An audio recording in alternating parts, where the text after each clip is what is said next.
네, 오늘 시장 흐름을 보더라도 이제 변동성 장세 속에서 이슈에 움직이는 종목들도 많이 눈에 띄고 있습니다. 그래서 국내 시장에 영향을 미칠 만한 다양한 뉴스들 또 꼼꼼히 찾아봐야 될 텐데요. 오늘 이분과 함께하겠습니다. 현대경제연구원 최영호 고문 자리하셨습니다. 네, 안녕하세요. 안녕하십니까. 네. 일단 오미크론이 델타보다는 큰 영향이 아닐 거다라는 게 지금 중론인 것 같아요.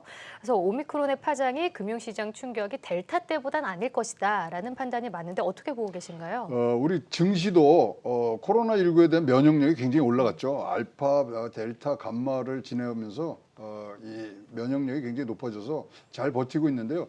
알파 때는 지금 6% 정도의 변동률이 있었고요. 델타 때는 7%고요. 감마 때로 가면은 0%입니다. 그렇기 때문에 우리 시장이 굉장히 잘 지금 적응을 하고 있는데 문제는 이거죠. 지금 오미크론이라는 변이 바이러스가 문 바깥에서 노크를 했어요. 똑똑똑. 근데 우리가 이제 물어보죠. 그러면 누구세요? 근데 아무 소리가 없어요. 그럼 그때부터 공포감이죠. 저게 누군지. 딱 그 상태라고 지금 보여집니다. 오미크론 너는 누구냐에 대한 지금 답을 전문가들도 시간을 2주를 달라고 한 상태에서 지금 나오지 않는 부분들이 있고요. 지금 오미크론에 대한 이런 불안감이 더 증폭되는 이유는 지금이 금리 인상 등 통화 정책의 변환점에 딱 있거든요. 그러니까 이게 그 영향을 가늠기가 굉장히 어려워졌기 때문에 지금 얘기 나오는데 벌써 이제 중간 성격의 그런 보고들을 보면요. 오미크론 뭐 굉장히 빨리 퍼지지만 치명률은 굉장히 낮다. 그러니까 미국 언론들에서는 야 이거 크리스마스 선물일 수도 있다. 그냥 감기로 되고 이게 이제 대세종이 되면은 앞에 나왔던 알파 델타 이런 치명률이 높은 것들은 가고 이것이 자리를 대세종으로 주류로 잡으면 이제 감기 앓듯이 가니까 이거 크리스마스 선물일 수 있다. 이런 얘기들이 지금 나오는 걸 봐서 오미크론에 대한 지금 공포감만 없어진다면 이 전체적인 장이라든가 금융시장의 영향은 굉장히 제한적일 수밖에 없다. 이런 논리들이 굉장히 설득력을 갖고서 지금 얘기가 회자되고 있습니다. 방금 말씀 주신 것처럼 미 연준의 파월 의장도 좀 더 빨리 긴축을 더하겠다는 그 매파적 발언을 후퇴하지 않고 있고 세 가지 증거가 있어요. 간접적인 증거가. 하나는 미 연준이 방금 말씀해 주신 금리 긴축을 계속해서 가속화시킬 가능성이 있다는 거 하나. 파우치 소장이 어제 발언해서 경미한 증상이 지금까지 나온 증거로 나타나고 있다. 세 번째는 그럼에도 불구하고 백신 접종은 계속해야 되고 심지어 슬라비트라고 하는 백악관 전 고문은 이 백신 접종한 사람 경우에는 증세가 좀 더 약화되는 경향이 있으니 이제 그렇게 놓고 보면 결국은 말씀하신 대로 크리스마스 선물을 받았다 이렇게 얘기할 수 있는데 문제는 지금 미 증시가 이렇게 널뛰기 장세를 미국도 하고 있지 않습니까? 오미크론 때문에. 근데 이게 만약에 긴축으로 가는 게 확정적이 된다. 그러면 그때 장세의 방향성은 어떻게 전환이 될 것 같습니까? 지금 다 지금 증시의 주가에 녹여 들어 있다고 생각을 합니다. 그래서 지금 현재 사실 테이퍼링 한다고 그랬을 때 테이퍼링 시작하면은 굉장히 우당탕탕할 줄 알았는데 11월 괜찮고요. 12월도 괜찮은 게 일단 테이퍼링의 소식을 다 주가에 지금 녹여 놔 있고요. 그리고 모든 이제 관심이 금리 인상으로 올라가는데 금리 인상을 올려붙이는 상황에서도 지금 계속적으로 빠르게 끝나겠다 하는 것은 그렇게 쓰지만 금리 인상도 빨라질 것이라는 것이 가로 열고 가로 닫고 아니겠습니까? 그래서 금리 인상도 지금 충분히 소화해내고 있는 것이 미국 증시고 또 한국 증시는 벌써 두 번 지금 금리가 인상이 됐기 때문에 사실 1월 달에 지금 금리 금통위에서 금리 인상에 대한 지금 가능성이 굉장히 높아지고 있는 상황인데 그럼에도 불구하고 지금 계속적인 우상향 모습을 보이고 있는 자체는 일단 많이 소위 말하는 면역력이 굉장히 높아져 있는 상태로 이것이 안 된다 그랬을 때 더 후폭풍이 클 수 있는 그런 상태까지 지금 가 있어서 크리스마스 선물이라는 얘기에 저는 일견 지금 동의를 하고 있습니다. 그런데 지금 구체적인 이슈들을 한번 살펴보면서 시장을 대응할 필요가 있어 보이는데 오늘 나온 뉴스에 따르면 이제 중국이 히토류 무기화 움직임이 본격화되고 있다라는 뉴스가 나왔어요. 그러니까 중국이 전 세계 생산 85%를 지금 히토류를 차지하고 있기 때문에 통제를 강화하게 된다면 그 타격을 저희가 피할 수 없을 텐데 오늘 관련해서 유니온 같은 종목이 지금 15% 급등을 하고 있거든요. 네. 히토류 생산 국유 기업 출범 예정이라고 했는데 어떻게 진단을 해봐야 될까요? 자, 중국 히토류 그룹을 어떻게 만드냐면 이제 일단 위치는 장시성에 두는데요. 중국의 뭐 민메탈이라든가 중국 정부의 그 알루미늄 공사 이런 데에서 히토류 담당하는 부분들을 다 모아서 이것을 합병을 시키는 겁니다. 그래서 국영화 국가 기업을 하는데 자, 이거를 지금 이제 뭐 일각에서는 무기화한다 이러는데 무기화하려 그러면 민간 기업에다 놔두는 게 훨씬 더 국가 차원에서는 나을 텐데 이걸 왜 모으느냐? 사실 히토류 자체도 중국에서 부족합니다. 그리고 지금 앞으로 중국은 15년 내에 지금 GDP의 2배를 올려야 되는데 이렇게 원자재 갖고 이것을 무기화하면요, 이거는 1000% 되치기를 당하는 부분들이 있어서 히토류를 가지고 이 부분들을 뭐 무기화하는 부분은 저는 거의 가능성은 제로라고 보고요. 과거에 센카쿠 열도 때 이제 뭐 사실 재미는 봤습니다만 전승불복이라고요. 이것은 이제 전 세계가 알고 있기 때문에 효과도 없을 것으로 지금 보여지는 데서 사실 중국이 제가 보기에는 앞으로 15년 내에 2배의 GNP를 하기 위해서는 자기네 자체에 쓸 히토류조차도 지금 부족한 것이 사실 맞는 판단이라고 보기 때문에 좀 더 중점적으로 원자재 관리를 위해서 지금 하는 것이 아니냐 이런 판단들을 하고 계신데 거기에는 뭐 제표가 아주 가고 있습니다. 그렇군요. 자, 그럼 중국 시장 얘기를 더 해보면 헝다 리스크에 대해서 한번 말씀을 드려볼게요. 헝다 디폴트 사실상 이제 해체 수순을 밟을 것으로 보이고 중국이 물론 뭐 헝다 때문은 아니다라고 밝혔지만 지준율을 인하하지 않았습니까? 네. 그렇게 되면은 지금 헝다 위기 확산이 어느 정도 좀 제동이 걸릴 것 같은데 크게 확산되지는 않을 것 같은데 어떻게 보고 계시나요?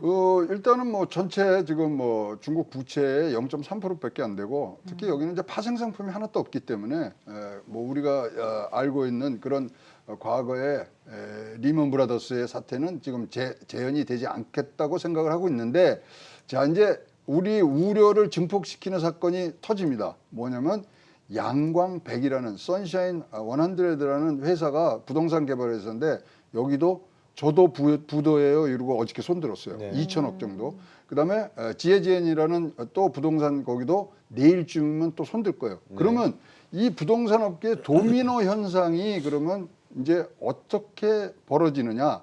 그러니까 빠르게 지금 뭐 중국이 정부 차원에서 지금 뭐 이 규제를 들어왔죠. 뭐 지준율 지금 내린 것뿐만 아니라 일단은 방향성은 헝다그룹을 잘 뭐 개별 회사로 쪼개서 과거에 이제 해남항공 처리하듯이 지금 빠르게 이것을 해체시킨다는 게 지금 문제인데요. 그러나 이제 전체적인 상징적인 의미는 크죠. 중국 GDP의 30%를 차지하는 부동산 업계를 흔드는 사건이기 때문에 그러나 이것에 대해서는 지금 이제 8일부터 중국에서 중국 경제 공작 회의가 실시가 됩니다. 그러면 여기서 모든 이 경제적인 틀을 짜는 부분들에 있어서 이 부분에 대한 대책이 나올 거고요. 여기에 따라서 분명히 이제 시장에서 기대하는 것은 경기 부양책이 나와줄 것이라는 생각을 한다면 사실 헝다가 주변 신흥국뿐만 아니라 전체적인 시장의 유동성 공급이라는 차원에서 플러스가 되는 면들을 사실은 더욱더 반길 수도 있다 이렇게 보여집니다. 그러나 중국 전체로 봐서는 지금 사실 4분기 경제 성장률을 우리가 뭐 알기에는 4, 5% 나올 줄 알았는데 2% 얘기하는 사람도 있고요. 사실 이제 지금 현재 상황에서 중국이 3% 정도만 내려오면 우리나라는 자동적으로 0.7%가 떨어지거든요.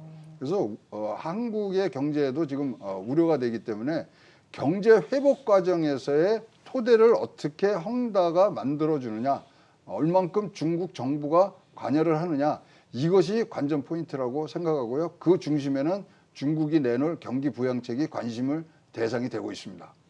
미국 같은 경우에 방금 그 서프라임 모기지 파생 상품 말씀을 주셨지만 시장에 하나의 문제가 발생이 되면 이거를 덮으려고 하지를 않습니다. 일단은 파산 그렇죠. 챕터 7을 하든 챕터 11을 하든 파산을 신청을 하게 만들어 놓고 이제 문제를 처리하는데 지금 헝다그룹 웬만하더라도 몇 달 전부터 거의 반개월 전부터 위기설, 디포트설, 뭐 상환 가능 모든 이야기들이 나오는 가운데 부동산 부분에 작은 이야기들이 계속 나온다는 거는 그만큼 중국 부동산 시장에 구조적인 어떤 문제가 부실 문제가 있다는 것을 말하는데 이걸 자꾸 중국 정부가 숨긴다라고 해서 될 것인지 아니죠. 예. 그러니까 지금 뭐 화두가 중국 내에서 하면 구조 개혁을 뭐 우리가 강행할 것이냐, 고수할 것이냐, 아니면 경기 안정화로 갈 것이냐, 그 딜레마에서 결정인 것 같습니다. 뭐 공동부유라든가 새로운 구조적인 지금 개혁을 시도하는 시진핑 주석으로서는 경기 안정화를 조금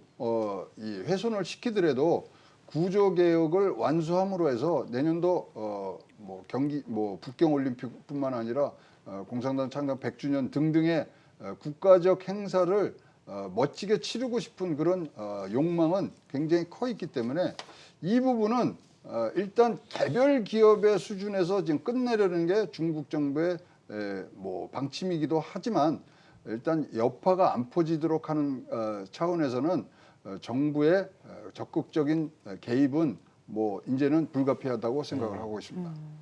네. 그리고 올해 마지막 FOMC 회의가 다음 주로 이제 다가왔습니다. 지금 테이퍼링 속도를 가속화하겠다라는 예고가 나왔는데 혹시라도 오미크론 때문에 그냥 상황을 지켜볼 가능성도 있는지 궁금한데요. 어떻게 보고 계신가요? 저는 뭐 제로라고 봅니다. 왜냐하면 뭐 제 평생이라 그래요. 얼마 안 되지만 이 연준 의장 입에서 I'm sorry 소리 나왔거든요. 이게 트랜지토리하지 않다. I'm sorry다. 이거 잘못 내가 커뮤니케이션한 것 같다 나왔다면은 지금 그 뒤에 일어난 일들은 이런 고해성사를 한 이후에는 강력하게 매표적 입장으로 가겠다는 얘기들이 지금 깔려 있는 것 같고요. 사실 지금 12월 달에 거기서 의논을 한다 그랬죠. 그래서 굉장히 지금 뭐 모든 귀추가 주목되고 있는 상황이지만 진짜 배기 FOMC의 중요성은 내년 3월입니다. 내년 3월에 이제 끝내겠다는 거 아닙니까? 300억 달러씩 이제 축소를 해서.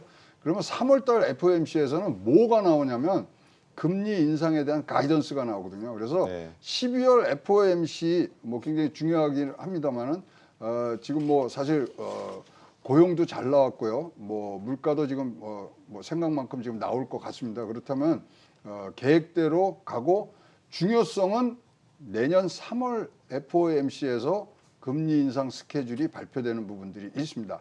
근데 요번에서는 볼 거는 저는 딱 하나라고 보여지죠. 점도표가 나오는 회의예요. 그래서 내년도에 얼마만큼 금리 인상 횟수를 갈 것이냐. 벌써 6회가 나왔습니다. 6회 내년도 가능하다는 뭐 전문가 예상들도 나오기 때문에 그럼 6회 얘기가 나왔다 그러면 미국이 3%까지는 쾌속 질주를 하겠다는 얘기이기 때문에 그렇다면 우리나라의 1.75로 미국의 3% 목표를 지금 이겨낼 수 있느냐? 지금 뭐 좀 걱정이 되는 부분들이 이제 많이 있죠. 그 가이던스 말씀을 하셨고 그 점도표라고 하는 것이 이제 각자의 의견들을 이렇게 나타내는 거 아니겠습니까? 오미크론, 그다음에 소비자 물가, 그다음에 고용 이 세 가지 지표 중에 과연 3월 달에 무엇을 핵심적으로 볼까요? 일단은 뭐 하나씩 하면 인플레이션은 뭐 이거는 무조건 있는 거다고 같고요. 고용 지금 사실 57만 명의 신규 고용을 예상했는데 21만 명이 나왔는데 내용으로 너무 좋아요.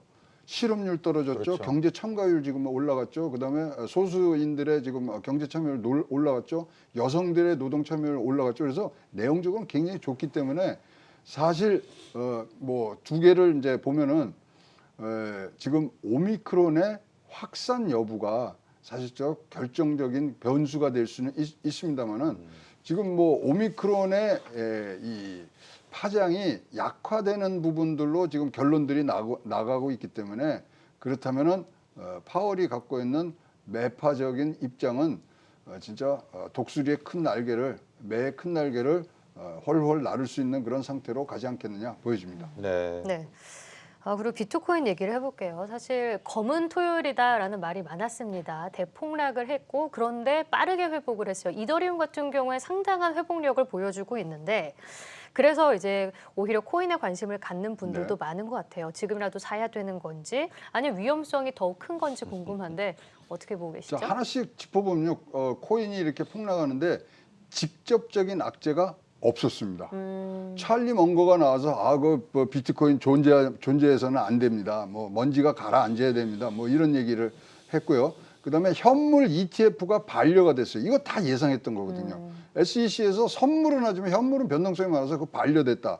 그것도 아닌 것 같고 그렇다면 이제 하나가 남는 게 투자 심리가 악화돼서 이제 위험 자산에서 발을 빼는 것이다. 그것은 맞는 것 같습니다. 그렇다면 어떤 식으로 이 전개되는 거를 좀 설명을 드리면 더 이해가 좋으실 것 같은데요. 일단 토요일 날 거래량이 굉장히 한산한 가운데 마진콜들이 걸리기 시작합니다. 그러면 대량 매도 주문이 쭉 오면서요. 그것이 바로 어디로 옮겨 타냐면 선물로 지금 옮겨 타는데 3조 원어치를 이것을 청산을 해버립니다. 그럼 바로 현물로 옮겨올 수밖에 없는 상황이 있어서 그런 어떤 메커니즘적인 뭐 대량 매도 주문에 의해서 이것이 일어난 상황으로 보여지고요. 그러다 보니까 지금 비트코인에서 스물스물 올라오는 게 산타랠리 아직도 유효하다. 8만 달러 간다. 그리고 요번에 뭐 비트코인 암호화폐의 전문가들이 이구동성으로 말하는 게 한 가지인데 그게 뭐냐면 비트코인이 떨어지는 모습을 봤는데 저항선이 5만 불에서 형성됐다는 거죠. 그럼 앞으로 5만 불 밑으로는 안 내려올 수 있는 확률이 있는 부분들에 대해서는 비트코인 전문가들은 환호를 하고 있습니다. 뭐 만약에 2만 달러까지 떨어질 수도 있었잖아요. 그것을 막아주는 하단 저항선을 발견한 것은 큰 수확이라고 생각을 하고요. 지금 뭐 어쨌든 간에 저가 매수들을 지금 많이 하시면서 지금 올라가고 있는 부분들을 봐서는 이 비트코인의 확장성은 아직 안 죽었다. 이렇게 보고 있습니다만은 지금 많은 분들이 저가 매수의 기회를 노리는 부분들이 아직도 확연하게 나오고요. 최근에 이제 경험한 게 뭐냐면 일론 머스크가 팔면서 11%가 떨어지는데 그 다음날 15%가 올랐어요. 그래서 야 이거 저가 매수는 비트코인의 아주 큰 장점이다. 이런 부분들이 지금 뭐 비트코인의 급등락을 규정짓는 한 큰 요소가 되었다고 보여집니다. 저는 이런 질문 드리는 걸 별로 썩 뭐 바람직하다라고는 생각을 안 하는데 우리나라 언론에서 이재용 부회장이 유럽아랍에미레이트 아부다비를 방문을 했다. 뭔가 새로운 사업을 추진하냐 뭐 이런 뉴스를 떴다고 돼 있어요. 이게 뭐 중요한 이슈입니까? 중요하지도 않은데 이거 누구 작가가 쓰신 거예요? 이거. 예. 근데 질문을 뺄까요 그러면? 예. 아닌데 재미난 게 뭐냐면 이제 이렇게 해서 뭐 누굴 만나고 뭐 알살람 뭐 만나고 이게 중요한 게 아니라 이제 우리가 이제 눈치코치가 빨라지니까 뭐냐면 아부다비에서 뭐가 지금 일어나고 있냐면 핀테크 총회가 열리고 있어요. 그래서 만약에 뭐 거기 가서 지금 뭐 사우디도 가고 뭐 베트남도 갈 수 있다 뭐 이러는데 사실은 극적인 뭐가 일어나려면 핀테크에서 누구를 만나지 않을까라는 뭐 일말의 탐정 같은 그런 뭐 추리를 하고 있습니다만은 그 외에는 뭐 언론이 이재용 부회장이 어디 가는지 이거 왜 우리가 궁금해야 되는지는 잘 모르겠고요. 특히 이제 뭐 현장의 냉혹한 현실을 몸소 겪었다, 몸으로 체험했다. 이 말에 대한 뭐 다음 조치이기 때문에 관심을 갖는 것 같은데 이재용 회장 그냥 놔두시죠. 뭐 돌아다니면서 잘 하고 있으니까. 저는 그 말씀도 별로였어요. 뭐 현장의 냉혹함을 느꼈다. 지금 느꼈나요? 그거 참 위험한 말씀이세요. 그렇죠. 평상시에 매번 느껴야 되는 말씀인 것 같은데 자 일단 삼성은 그 정도로 하고 이재용 부회장 이야기는 지금 이제 배당일이 다가오고 있지 않습니까? 금융주 또 배당 관련주 LG 에너지 솔루션 같은 주식은 만 원씩 배당을 준단 말입니다. 어떻게 생각하세요? 근데 기본적인 거로 보시면요. 배당 수익률이 높잖아요. 높은 주식들의 공통점이 뭔가요? 주가가 낮은 거예요. 왜냐하면 배당률 나누는 게 주가니까. 그렇죠. 그래서 자 올해는 기준이 이렇게 잡혔습니다. 배당 이 율이 2.9%를 기준으로 해서 올라가면 고배당, 그 밑으로는 보통, 그다음에 1.4가 1.2가 내려오면 이제 저배당 이렇게 가는데요. 자, 이 뭐 여러 가지 좀 분석이 나오고 있습니다만은 배당락 조심하셔야 되고요.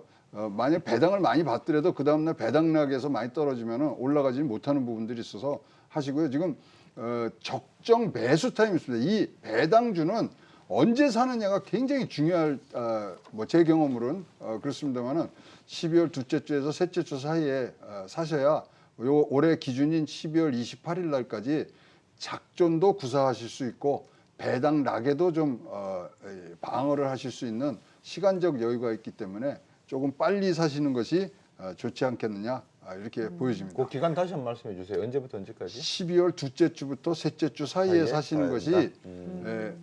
무조건 수익을 올린다는 얘기는 아니에요. 그렇지만 대비할 수 있는, 그러니까 뭐냐면 그 사이에 주가가 올라가면 빨리 27일 날 팔라는 얘기죠. 그다음에 주가가 뭐 떨어지고 이런 배당락에 대해서 어떤 여유를 갖고 주가의 소위 말하는 추이를 보시면서 판단을 하실 수 있는 시간적 여유를 갖고 있는 게 12월 둘째 주와 셋째 주 사이에 여러분들이 배당주를 사시는 것은 굉장히 좋은 습관이라고 보여집니다. 네. 그리고 좀 최근 시장이 변동성이 확대되다 보니까 낙폭과대 쪽으로 조금 눈을 돌리는 것 같아요. 그 중에서 이제 바이오 종목들, 그리고 바이오가 다 같이 간다기보다는 좀 선별적으로 움직이거든요. 뭐 오미크론 관련해서 진단키트 주들도 조금씩 올라오던데 바이오 섹터는 어떻게 보고 계신가요? 지금 뭐 사실 이거는 진짜로 담벼락 위를 걷는 것 같아요. 지금 이런 진단 키트가 과연 오미크론을 걸러낼 수 있느냐? 뭐 일부 뭐 이런 의료진들에서는 모든 지금 나와 있는 진단 키트 다 가능하답니다. 그러나 이제 정확히 알라 그러면 DNA 시퀀싱까지 가야 되는데 이제 문제는 뭐냐면 코로나19 감염은 진단을 하지만 이게 오미크론에서 나왔는지 안 나왔는지는 진단 키트에서 못 나온 이런 얘기들이 나옴으로 해서 지금 소위 말하는 주가의 변동성에 굉장히 영향을 미치고 있기 때문에 오미크론 분명히 확산세가 이제 나오기 때문에 진단은 분명히 진단 키트 쪽에는 이런 데는 올라갈 수 있는 부분들이 있습니다만은 그 이후에 우리가 계속 봤듯이 이거는 극단적으로 어떤 오미크론에 너는 누구냐 답이 나오기 시작하면 확 바뀔 수가 있는 부분들이 있어서 이 부분들에 굉장히 조심을 하셔야 되고요. 프레시전 뭐 바이오 센서 같은 데는 FDA 지금 승인 받았습니다. 네. 그래서 가는데 지금 현재 나와 있는 진단 키트로도 시간의 차이지 이것들은 다 걸러낼 수 있는 부분들도 속속들이 의학계에서 정보로 나오기 때문에 저 같으면은 이런 바이오 변동성이 많아지는 부분에 있어서는 조금 더 신중한 그리고 현금 비중을 조금 많이 갖고 가셔서 이것이 오미크론에 대한 너는 누구냐 답을 받은 이후에 투자하시는 것이 훨씬 안전한 투자 방법이라고 생각을 하고 있습니다. 만약에 이제 저희들이 지금까지 이야기한 걸 쭉 정리를 해보면 오미크론 영향력 그다지 크지 않을 가능성이 좀 높은 것 같이 보이고요. 그렇습니다. 그다음에 이게 산타 선물이 될지는 모르지만 증시에도 긍정적인 영향을 줄 수가 있고 방금 진단키트 이야기했지만 사실은 진단키트 외에 만약에 오미크론이 그런 상황에 바이러스다 그러면 관광, 레저, 항공 이런 주가들이 상당히 앞으로 전망이 밝다고 봐야 되겠네요. 경기 민감주로 지금 뭐 네. 어차피 돌아가는 거고요. 기술주가 이제 대형주에서 소형주로 좀 바뀌고 있는. 그래서 사실 지금이 과도기라고 뭐 전환기이기 때문에 종목 선별 능력이 굉장히 지금 필요합니다. 그렇겠네요. 실질적으로 오미크론 지금 뭐 영향력이 약화됐다고 하니까 바로 화이자 5% 빠지고요. 모더나 지금 13% 빠지거든요. 네. 그래서 진짜로 이거는 뭐 신의 영역으로 지금 들어간 거고요. 광화문에 돗자리 깔고 점쳐 주시는 분들도 이거는 못 맞히는 부분들이라서 조금 더 이럴 때는 보수적인 자세로 가시는 것이 좋겠다 생각이 듭니다. 네, 알겠습니다. 오늘 말씀 여기까지 듣겠습니다. 고맙습니다. 고맙습니다.